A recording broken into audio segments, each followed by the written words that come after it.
Hey, campers, and welcome back to the channel. Great news. It's not just me talking about Star Wars today, because Ian's joining me. This is great. No one has just listened to my voice now. That's right. They have to listen to mine. It's twice as bad. Bro, I'm so used to podcasting and hmm with you, and because like three people watch our podcasting videos and nobody watches, or well, many more people watch like the YouTube centric ones. I'm now realizing that all my YouTube videos are like on a scrappy like boom mic in my den. Like everyone's gonna be It's like, "Bro, he's holding out on us," because yeah. it's like, Well, we know he's got better equipment. yeah, now we know there's better stuff. But yo, tonight on the video, I say tonight, you watch them during the day. We're gonna talk about the cards that we're most excited for coming up in the most recent release for Star Wars Unlimited, the Shadows of the Galaxy, which is all sort of hmm themed around smuggling and bounty hunters and outer rim shenanigans, Yes. which is what we're into. hmm Yeah. Absolutely. The theme definitely connects with me, maybe more than the last one did. So. Yeah, the last one had some really iconic characters, which I think drew a lot of players in. This one has iconic characters as well. Like they've done a good job of that, Yeah. but it's definitely the more scoundrel. So the pre-release is the 5th. The release of Shadows of the Galaxy is the 12th. We haven't had much comment on it, but I'm sure that you know this already, Ian. But much like I'm eating crow here with the Lorcana comments now and the Yeah. supply Yeah. Yeah. issues. hmm hmm Um, because you can't really find Shadows of the Galaxy either. No. Yeah, I'm looking not forward to great. getting the 2-player starter deck because that's what I will have access to. Now, they did say that they printed as much of set 2 as they did of 1, hmm but that they are releasing set 2 in more waves than set Yeah. 1 to keep a consistent supply, which to me reads to keep the price of a box $200 for 4 months, right? Like it's like, Mm, um, yeah, that may we'll see. We'll see. I think sometimes demand and interest tapers after the first set. So it may that's true. not be as bad as everyone's making it out to be. But yeah, no, some really cool new stuff, man. I'm pretty amped about it. I'll probably be active on the singles market for the first couple weeks until enough sealed product is in my area. But dude, we got to talk about these cards, man. Like some fan favorites of mine are Absolutely. are out finally, so can't wait to dive in. Yeah, well, we're going to talk one leader from heroism, one leader from villainy, and then we're also each our favorites, the hmm ones we're most excited for, and then we're going to talk about 3 cards each. Why don't you start off with your hero leader that hmm you're most excited for? Because I almost picked this one. Yeah, it's the new Han Solo. So young Han, pretty excited for. Allows you to play a unit from your hand for 1 less in exchange for dealing 2 damage to it. So for the entirety of the game, you can always like undercurve the next turn. But your stuff's going to have damage on it, which of course can be mitigated, right, by things with high defense, things with shield, things that potentially can synergize with it, even things like grit cards, right, that actually want to be damaged so that they go up in attack stat. Plus, you have the ability to, when you flip it, you have that ability as well as a stat block character. So, Yeah, a um, 5 resource 3/6. So he's going to come mhm, down on your turn 4, 3/6, and then the nice thing is it's an action that you don't have to exhaust him for, and it's not limited to once per turn. So right. theoretically, you could cheapen the cost of something by 1 multiple times hmm once he's on the board. And turn 4, at 5 resources, pretty early to get your leader out. Like, not as early as Sabine, but it's early. Well, and the thing that's interesting here too is that most of the other aggressive cards, especially the aggression cards in that are heroes, have so much more to do with like damaging bases, damaging units, rushing people, and right. This feels like the kind of red leader that has the potential to actually be more of a mid-range or control archetype because you can play down characters cheaper that have powerful on play abilities. Potentially even I'm wondering if there's, and this is betraying my lack of full knowledge of the new stuff. But I wonder if there's some great cards that have like less than like 2 or less defense, but that have powerful like when destroyed effects, right?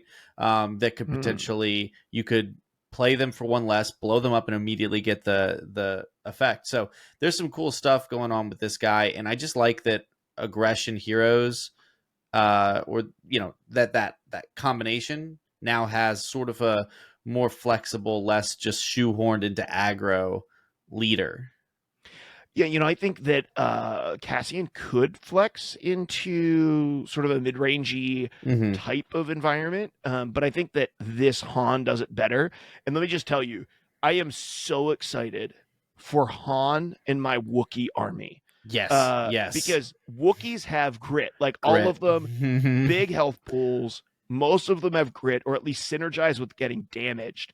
And there's a whole bunch of Wookiees in this set. Yes. Combine that with my Han Solo, who's getting them all out cheaper, boosting their attack, and then crushing you with my army of Wookiees. Like, come Mm-hmm. on. Like, that's just, mwah, it's chef's kiss. It's just the most beautiful thing. Yeah, and you already have that 5 cost fringe blue guy that has grit, I believe, Mm-hmm. and when you have a leader out and it swings, you draw a card, which is timed really nicely around when Han comes down. Yes. So there's some really nice blue red hero synergies going on here that I'm really excited to explore. Yeah, Yeah, I think there's some really cool stuff that you could do with Han. And not to mention, like, let's just be real. This Han is a hmm lot more appealing than last Han just on yeah, artwork alone. for Like, sure.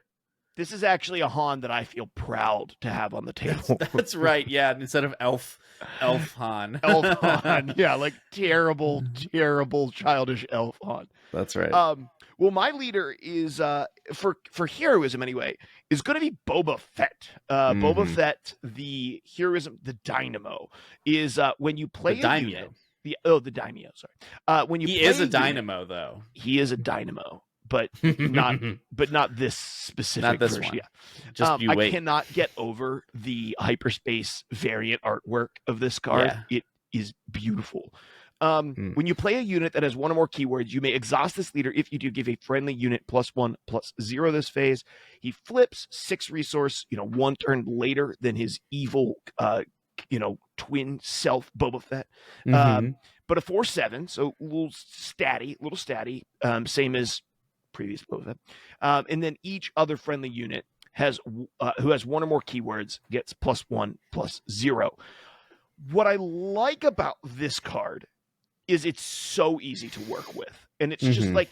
it's just a static bonus that's like always there. You don't have to sacrifice trying to take initiative by taking additional actions on your turn. You can just always trade up a little bit. So you Hmm. can play some of these sort of like higher health, lower attack cards like your R2D2, like your C3PO, and then you can drop in cards that have keywords. I think what is interesting is there probably are less cards with keywords in Star Wars Unlimited than there are in other card games. They were a little bit more limited with Sure. just like Sure. there's not a bajillion keywords, but I think that you could stack your deck well enough with keywords in this game that you could make a pretty convincing.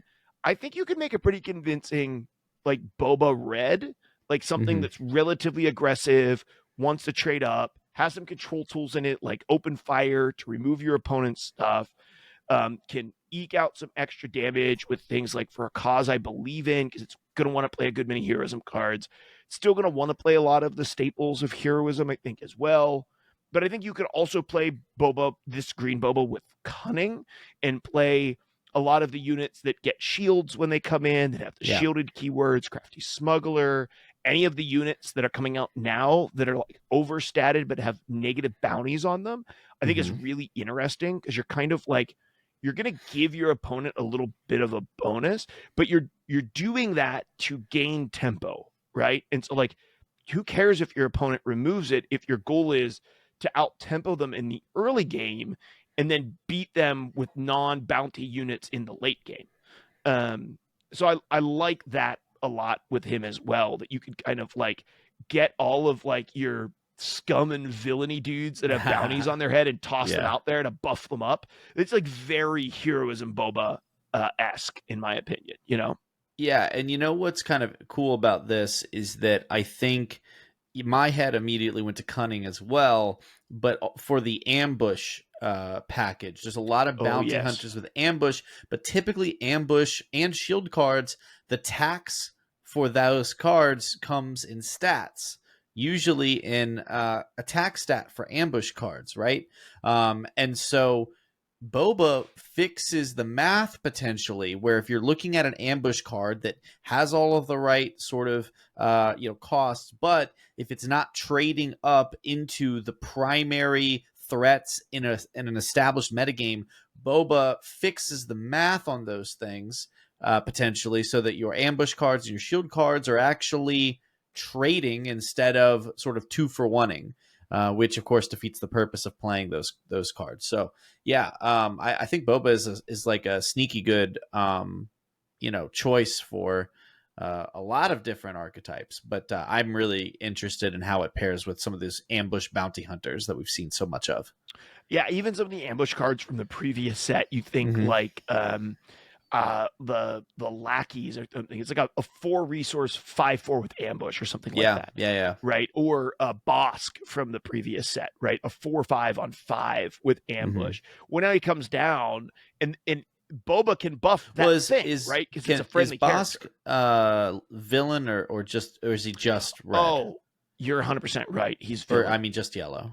Yeah, the first time I play Boba Fett, I'm going to end up with like 3 villainy cards in it by There's a lot accident, of green ambush vehicles though, which is interesting to note. That's true too. For out of heroism. So like, and actually, I think some neutral ones. Like there's that skiff.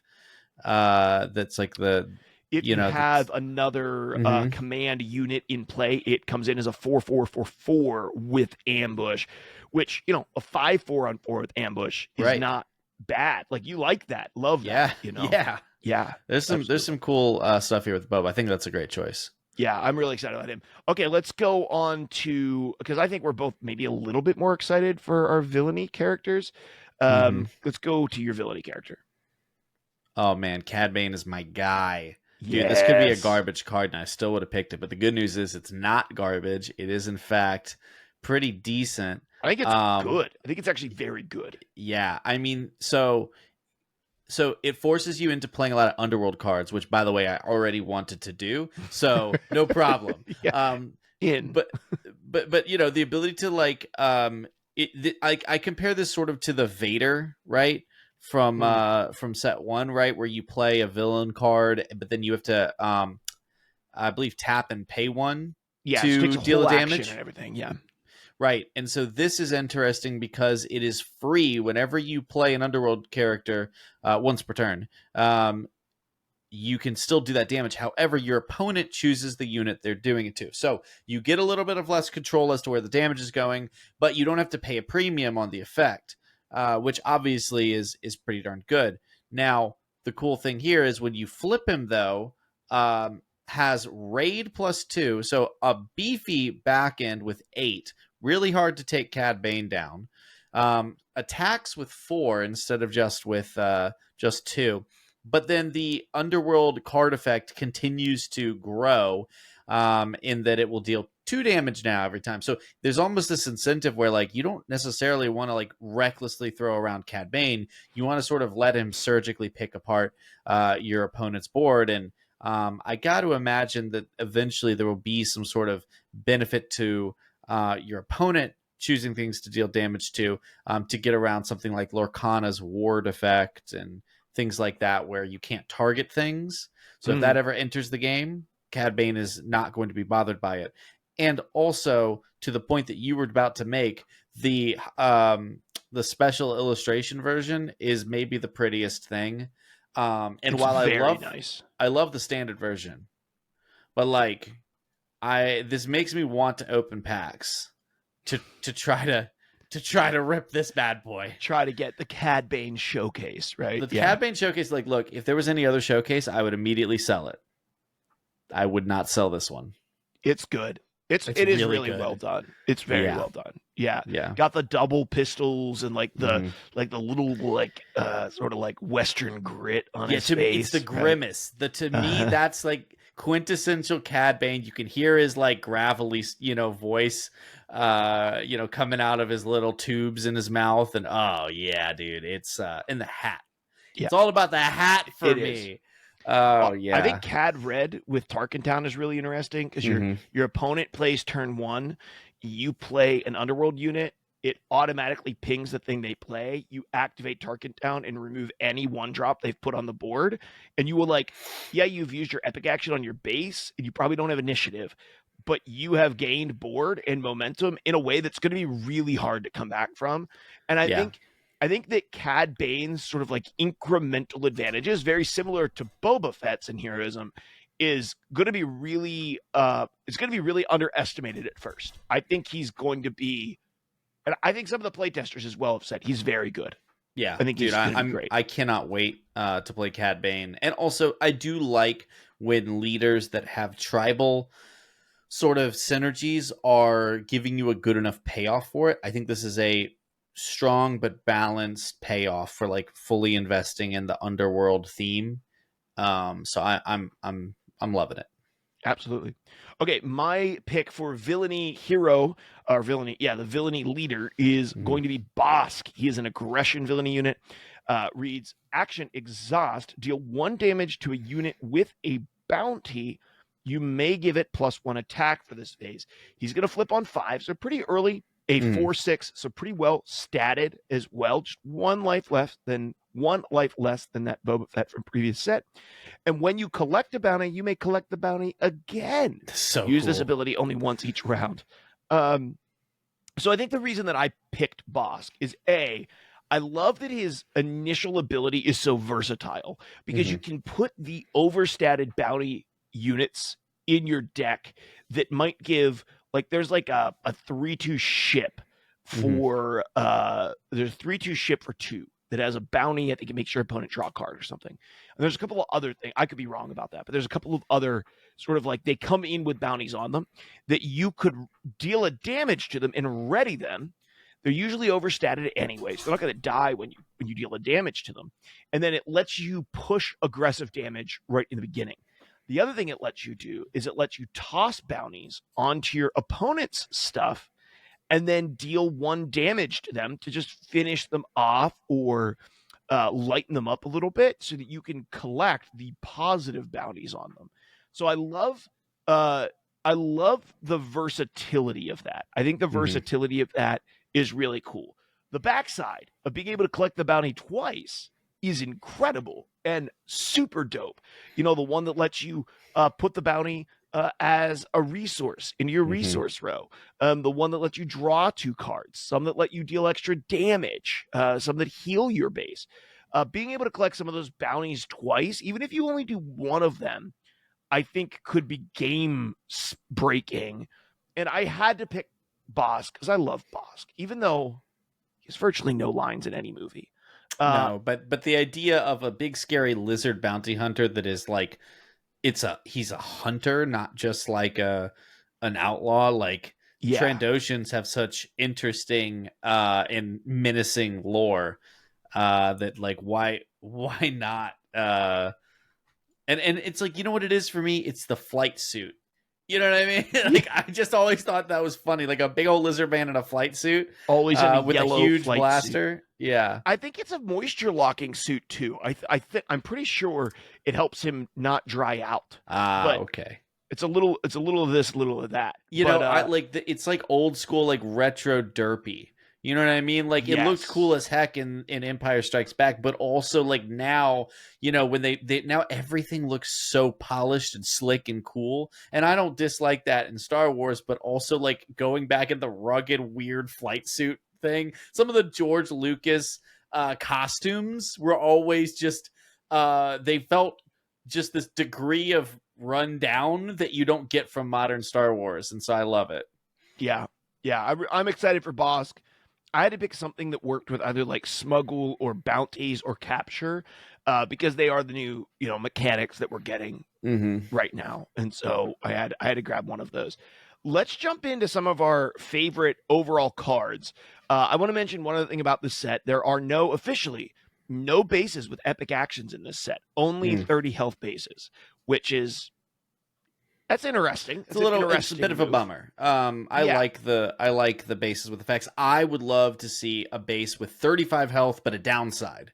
I would really be interested in that, but not this time. Ooh, that is interesting. Yeah. Okay, well, listen, we got a bunch of new cards.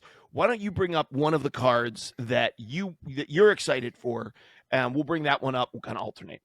Yeah, while we're in blue, let's talk about Chewbacca.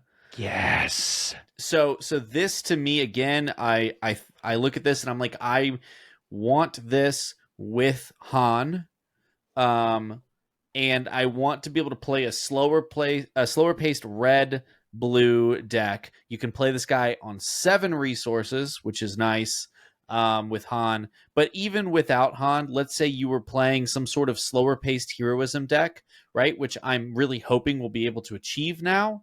Chewbacca sort of lives in this space similar to Dooku, right? Yes. Where it comes down, gets a kill, and then has a nice body. This doesn't have a shield, but instead it has 10 hit points with grit.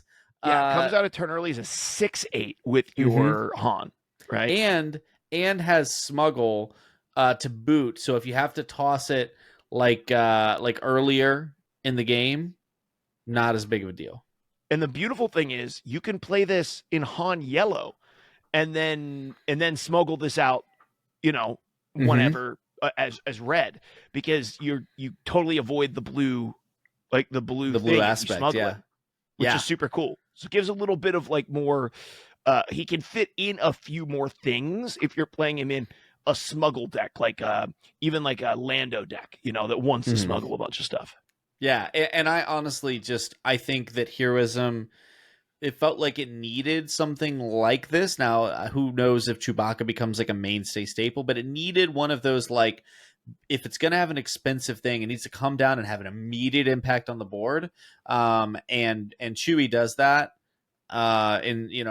just as well as like a Dooku or whichever one of those Star Destroyers does that. So, the Avenger, right? Yeah, I mix them all up constantly. There's like 7 of these named Star Destroyers, and they're all like Devastator, Destructor, Avenger, Chimera. I actually remember Chimera more than anything else, just because I'm a big Thrawn fan. But there you go. Anyways, yeah, love Chewie. I just love I love this. I have this like Yu-Gi-Oh image in my head, and follow me here, where like I play Chewbacca, and I just like I see Chewbacca like animate and jump out of my hand and just absolutely annihilate something on the enemy's board, and like Chewbacca was this sort of like sentinel meat stick shield sort of thing in the first set, and he's like the idea of him being like a board swapping removal with a huge body that then like with grit that like he wants to take damage. So he's really hard to deal with. Like you got to find a good way to remove him. And there's not a lot of great tools to remove Chewbacca that you wouldn't have used already on other stuff. And the cool part is even if you remove him, like 5 or less remaining HP is a lot. Like you can remove a lot of stuff with him coming down. And it doesn't have to be limited to ground or space, if I'm correct about that. You just moved off it. It can be any unit, correct? I'll pull him back up, but I think so. Yeah, you may defeat a unit with 5 or less remaining HP.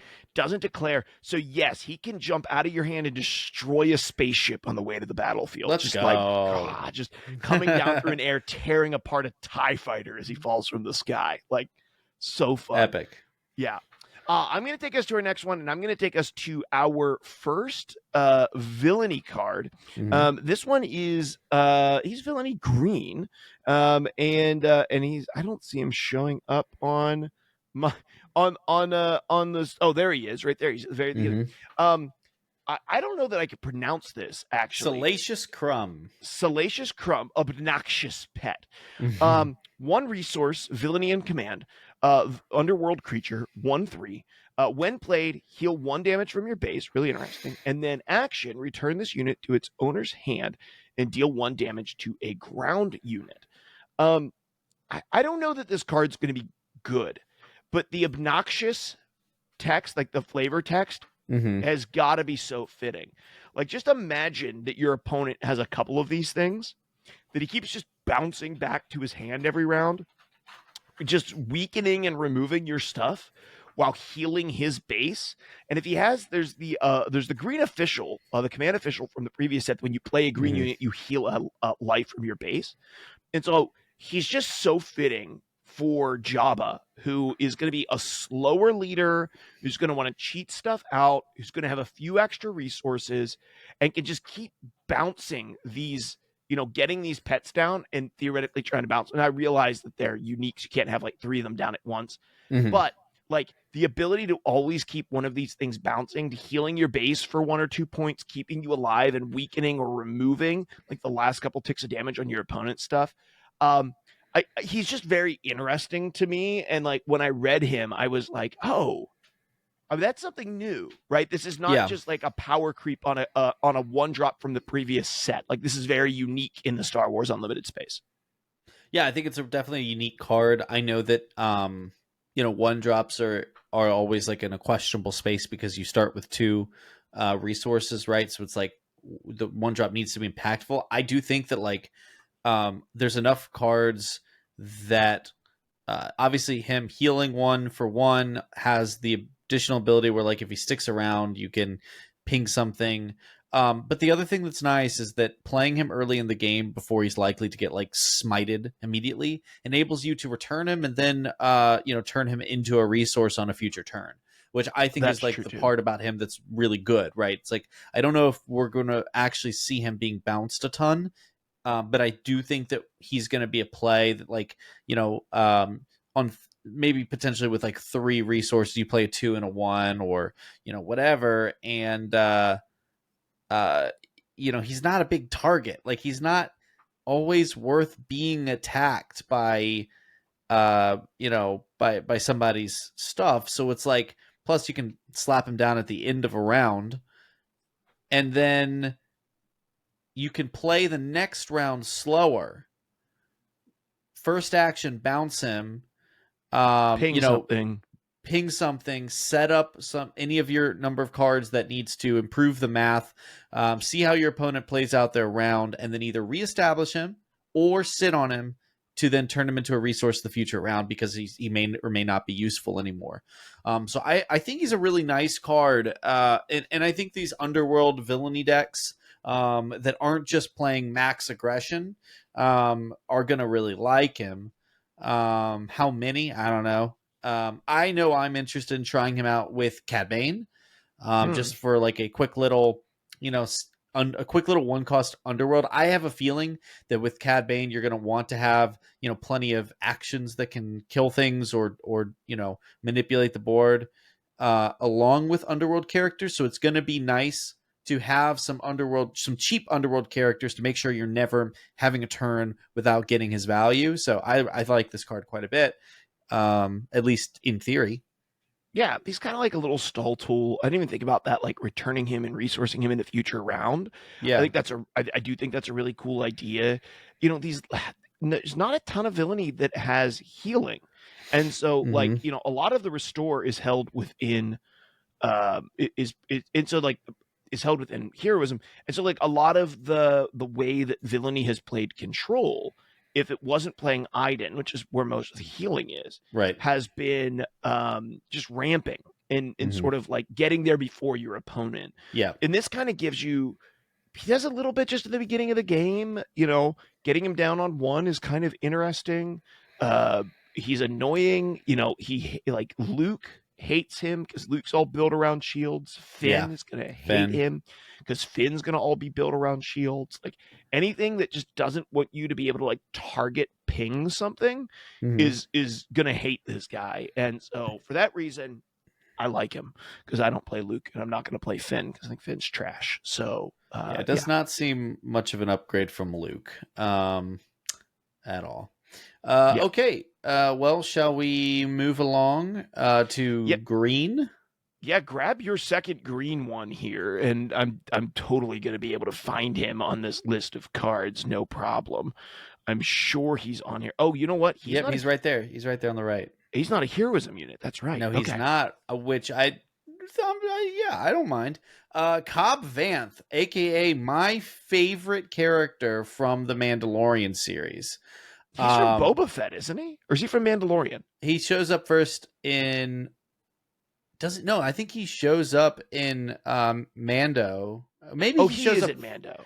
I thought he showed up first in Mando, and then Boba runs into him in that show. I'm not sure the continuity, but either way, in the Mando verse, yes, the Mando verse.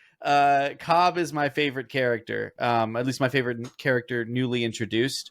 And again, listen, you can tell I have a sucker for Western themed stuff. Okay, I even love he's just got the like quick draw stance here in the card art. But I also love it because it's very flavorful to his sort of sacrificial role in the show as the marshal of this tiny little town on Tatooine, where nobody can he's the only person out there defending the town from everyone from the syndicate to Tusken Raiders to whatever. And I love it. Giant sandworms, right? And so I love his effect here being when defeated, he's rallying the people off of his sacrifice, right? So you search to the top 10 cards for a unit that costs 2 or less and discard it. And for the rest of the phase, and this is the part that I love the most about it, this is such a benefit. For the rest of the phase, you can play that card from your discard pile for free. So you do not have to immediately feed it to the wolves, right? Yep. You can sit on it and then bring it in at the end of the round if you're willing to give up the initiative or whatever. Or if it's not at risk, you can just bring it right in. There's a few things that I'm a sucker for here, Mark. I'm a sucker for things that come in and kill something, and I'm a sucker for things that don't die, or rather that they don't completely lose board when they die. I'm a Mufasa fan in Lorcana, and I am a Cobb Vanth fan here in Star Wars. Give me a character that when it dies, it gets me another character. I love it. And the strategy of it not happening immediately is unique. Is not at all insignificant. Like that is like there's going to be a level of strategy where you win a round or don't win a round, basic come out on top or don't, based off of when you choose to return this thing from your discard pile, or if you choose to return it from your discard pile. And I'm a huge sucker for discard and like graveyard mechanics in general. Favorite thing when we're playing Tessel, one of my favorite mechanics in Magic the Gathering. And so this was on my list. Like I screenshotted probably 8 cards to pick out of my list, and Cobb was on one of them. So I sent you my list, and I was like, Chewbacca and Cobb were on it. And I was like, yes, he picked Chewbacca and Cobb. I get to talk about them. Yes, dude. Yeah, because what I think is even more interesting is like, we picked a lot of sort of like rares and uncommons.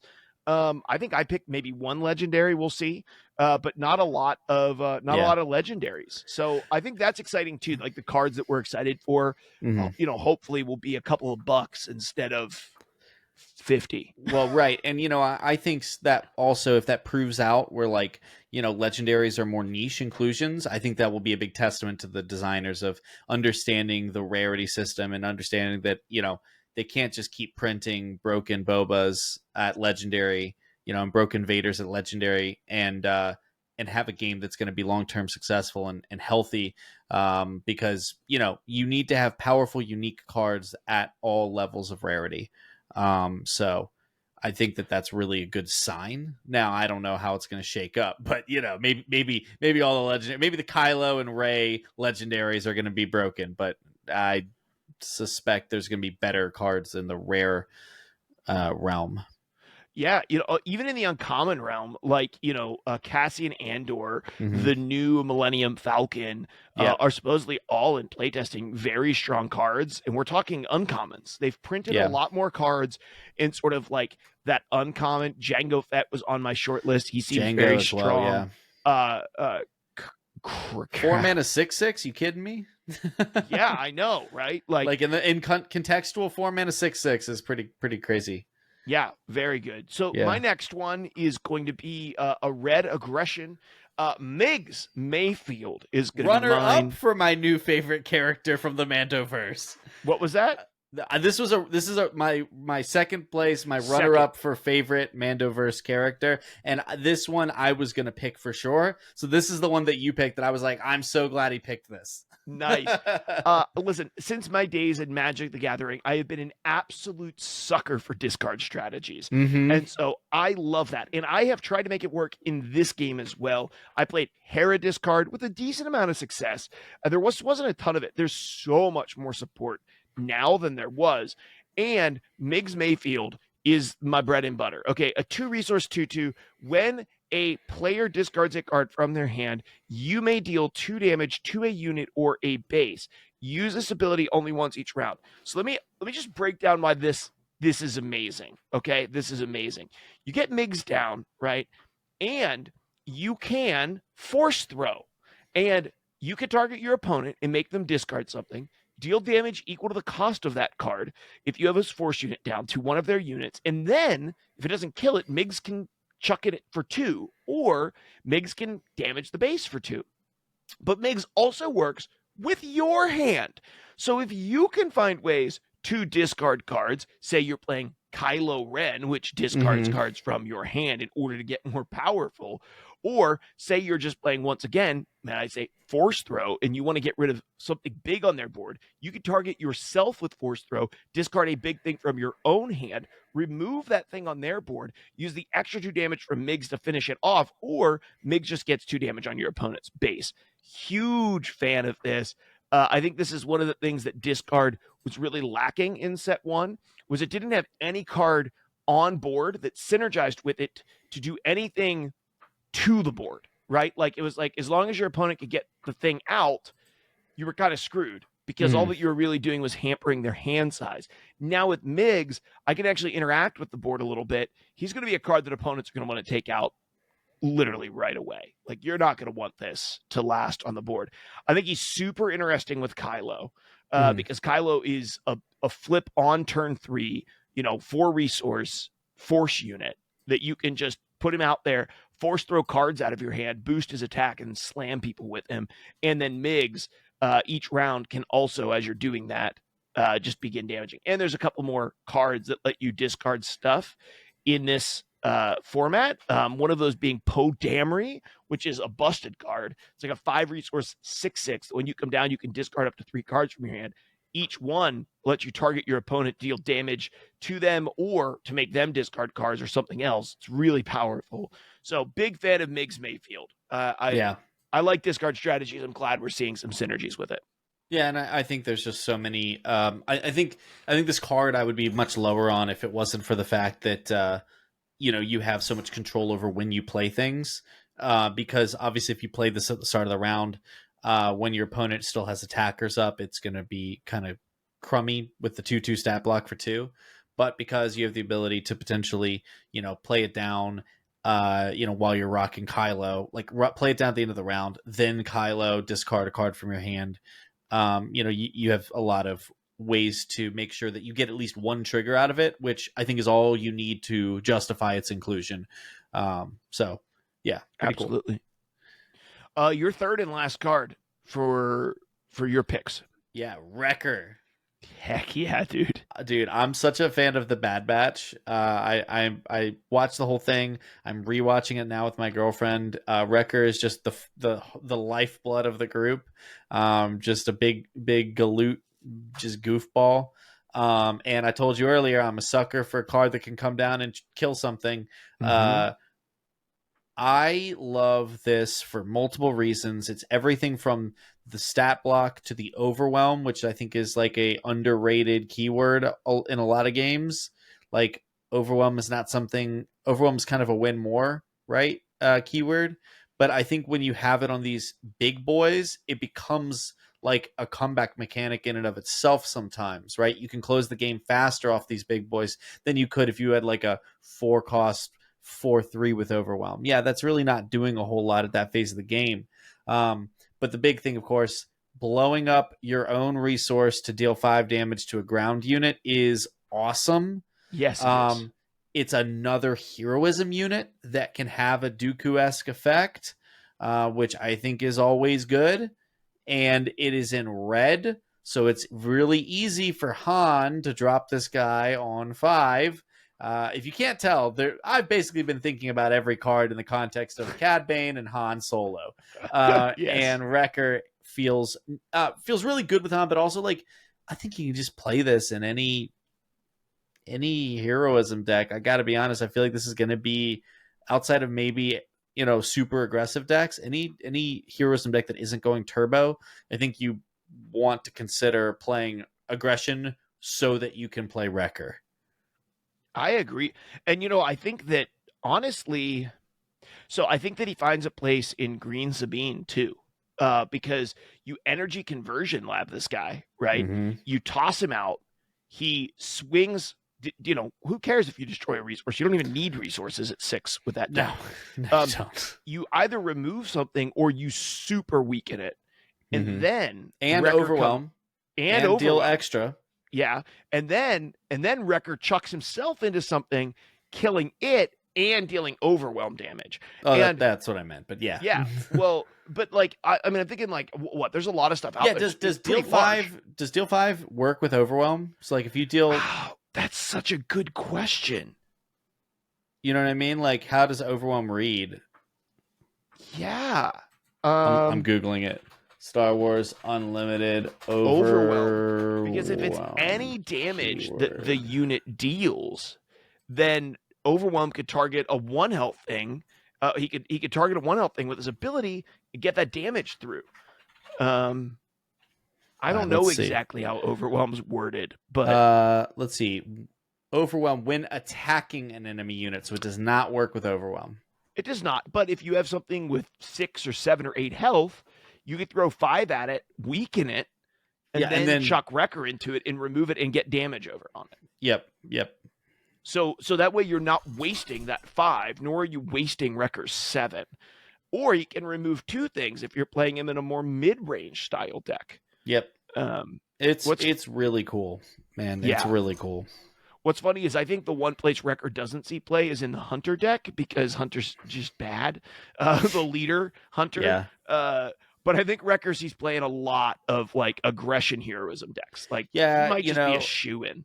I almost picked Echo because I really like that idea of having other things you can do with duplicate copies of like unique cards. Mm-hmm. But Hunter is just so rough, and clearly they were meant to synergize. And there's really not enough other things that really want you to have duplicates of stuff. So like that combination just feels really, really underwhelming. But Wrecker, in my opinion, the best of the Bad Batch by a mile. Which is interesting because my last card is a part of the Bad Batch. I know. Yeah, and I love him. I'm super pumped about him. So my last pick is Tech. Source of Insight, 3 resource 2/5 that reads each friendly resource gains smuggle. The gained smuggle cost is that card's cost +2 and its aspect icons. And then you can smuggle Tech himself for 4. Mm. So hear me out. This is what I like about Tech. I like him as a tech card. I love resourcing him in the beginning of the game because I know that I have access to him later. And so it doesn't really matter. Like if I'm up against an aggressive opponent, who freaking cares, right? Like then I just resource him and I can get him out later if I need him, right? Yeah. But he's an end game card. To me, he's this really unique case where it's like I'm running out of gas and I'm in sort of like a top decky, maybe mid-range versus mid-range or control versus control type of a matchup. And what I need right now is this card that I resourced early in the game that I now regret that I resourced. Sure. And it's like I can get Tech out and then I can go get that card the next round or whatever and I can get access to that key clutch card that I need to either draw more cards or regain board or remove something that my opponent has down. And he just gives me a lot less stress in the resourcing stage. Just having 1 or maybe 2 copies of him in my deck to say, if I get in a pinch and my game goes long and I know that I need a card that I resourced early on that was heavy in resources but was important to my strategy, I can resource enough that I can go back and get him with tech later. And Right. I think that is just a really interesting. I find that to be very cool. Yeah, I mean, I definitely, the application is pretty clear. I think that the struggle with tech is going to be finding the list that wants to go late enough, um, and finding a metagame that is, you know, accessible for tech to live in. Because I think the problem is against faster decks, he is just the worst top deck. Like he provides no immediate value. He's extremely slow. You have to get him out before you can get the ability out, and the things that are in your resource row cost more. So obviously, it's an investment in the future. It's great when the game is, in one of those rare stalemate scenarios, right? It's great when everyone's top decking. Not great when you're either way ahead or way behind, because he doesn't push the advantage, Mm. and he doesn't catch you up at all. So I totally feel you. Like, you can resource him. That's always, you know, Yeah, like that's he's an easy resource because I can smuggle him out. right. Right? Like you're right about the top deck, but like I top deck him, and I'm like, so in the negative reality, there's two really bad realities with him, right? Like you Yeah. top deck him and another card that you don't want Right. that round, like that sucks.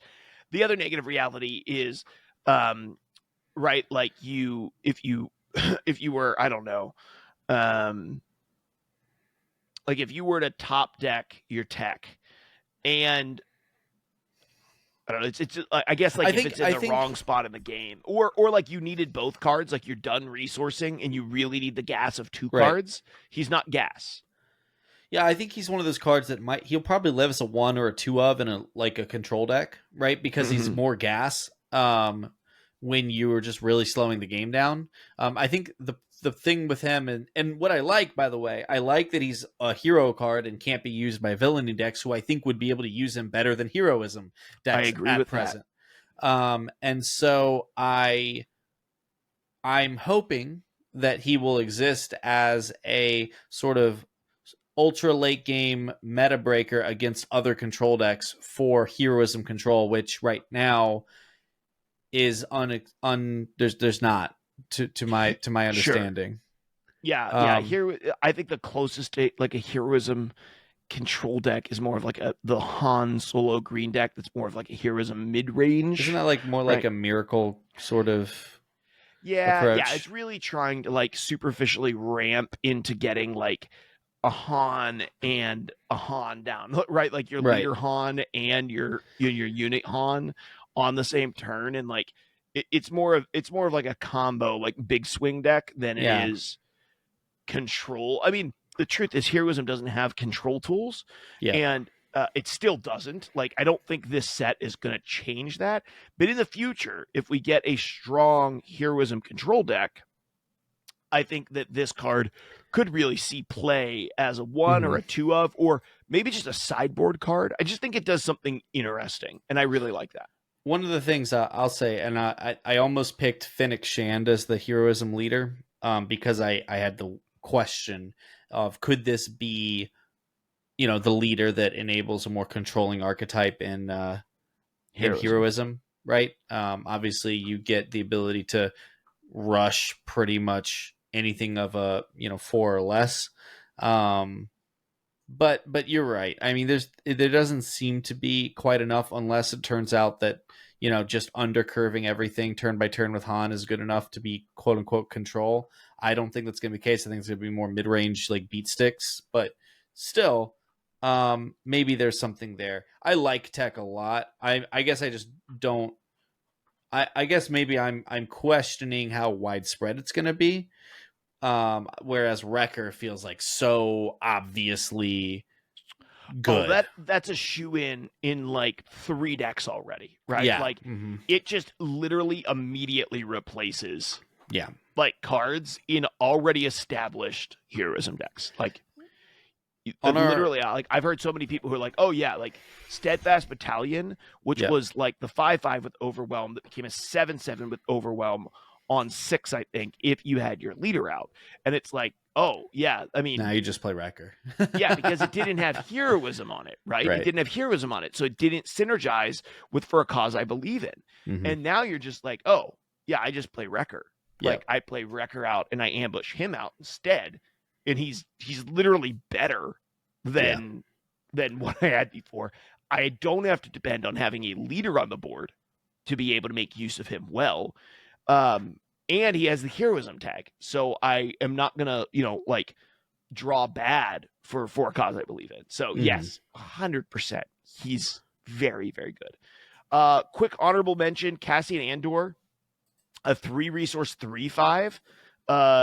Getting the stat line of the Boba Fett, and then when played using Smuggle, you can just ready him, and he would be a 5-resource 3/5. So you can drop him down, and then later put in a 3/5 that's readied.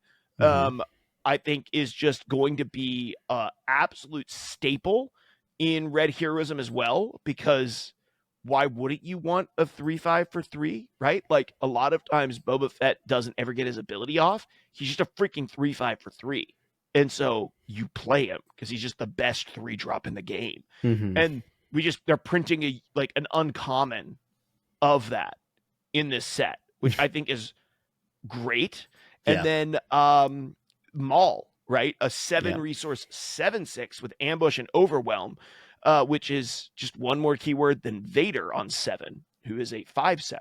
So this guy's more stats. Yeah. And then on attack, you may choose another friendly Underworld unit. If you do, all combat damage that would be dealt to this unit during that attack is dealt to this chosen unit instead. Is rare and not legendary. And so what I love about that is what I see the game developers doing is recognizing ahead of time that Vader was going to be very popular. Boba Fett was going to be very popular, along with a handful of other cards. And they basically came out and said, well, let's print stuff that are more than viable, alternatives, alternatives or like flipped factions, right? And let's put them in slots that isn't going to drive up their price to $50 or $100. And that's great. Yeah. Overall, I think this set is extremely exciting, not just because of theme, not just because of the the powerful new cards, but also, I think overall I've been more impressed this set with the artwork. I've been more impressed with the creativity of design, which is what we would expect as a follow-up set from a base set where things are like setting the stage. So I know there's a lot of things I'm excited to play. I know you are as well. You're making some content that's going to be coming out, and some of it should already be out. Am I correct? I'm talking about all the leaders, so go check that stuff out, guys. And I'm going to be doing. I have 3 box openings and 2 pre-release pack openings, and then a 2-player bundle opening. I'm going to be posting all of those videos. So if you like watching pack openings like I do to live vicariously through other people, check those out. And to find those, all you have to do is subscribe to our YouTube channel. So click the subscribe icon and then the bell icon, please, because both of those things are important for you to find out about us. And like this video and share it with a friend. If you know someone who likes Star Wars Unlimited and you enjoyed this content, let them know that we're out there, and helps more people find us. We really appreciate it when people do that. Well, we'll see you on the next one. Yeah, we'll see you in the next video, guys. Thanks for watching. Thanks for stopping by Camp Legend. We'll see you in the next video.